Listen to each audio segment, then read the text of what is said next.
First of all, I just want to apologize for any outside noises. They are doing some construction work, but hopefully you will be able to hear me anyway. There are two types of feelings, and I'm not even talking about good ones or bad ones here, because all of them are good. All of them can tell us something. So when I'm talking about two kinds of feelings, I'm talking about the ones that should be acted upon and the ones that should be ignored. And by ignored, I don't mean that they shouldn't be acknowledged or felt. They most definitely should, because anything else is toxic. What I do mean is that they shouldn't run the show and decide your course of action. But how do we distinguish then between the feelings that should lead the way and the ones that should take the back seat? Well, it is actually pretty simple. We just need to ask ourselves which feelings we would prefer to act upon and which we would like not to. In the heat of the moment, this might be harder to pull off, I'm not gonna lie. So we need to ask ourselves these questions when we are in a neutral state, so that we can take advantage of it later on when we need it. It might help to name the feelings, say them out loud, or maybe even write them down so that you will remember them better. Some of my own examples are worry, anger, and jealousy. And let me again just put an emphasis on the fact that we shouldn't ignore our feelings to the point where we don't let them exist or be felt. Because we need to feel in order to heal, and they are there for a reason. They just don't have to run the show. So when we get these feelings, and at first might feel tempted to take some sort of immediate action, we need to remind ourselves about that neutral state where we decided not to, where we had a clearer view of ourselves and our lives than we perhaps do now in the midst of some seemingly urgent feelings. So now that we have decided not to act upon whatever it is that we feel, the hard part begins.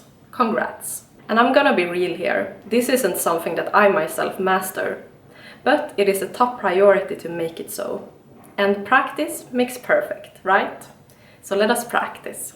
Let's try our very best to access that neutral state of mind after the feeling has been acknowledged and felt, of course, or simultaneously. That state where we are able to step out of our experience for a second and just see it for what it is.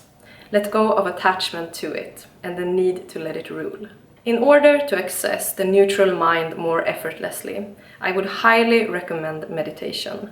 You don't have to do it in the heat of the moment, or perhaps that is also a good idea. Why not? But if you meditate on a regular basis, it will be so much easier for you to reach that point of neutrality in your day-to-day life as well.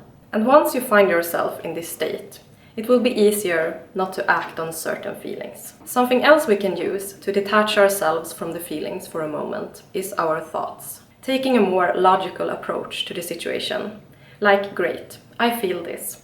And it feels hella uncomfortable right now.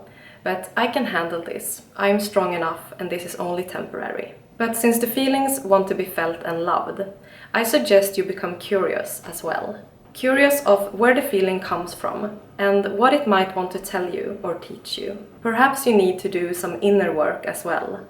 Perhaps you need to heal a wound. Does the anger perhaps stem from feeling misunderstood? And maybe the worry and jealousy comes from the fear of not being good enough or being abandoned. So it is also important that we treat the root of the issue.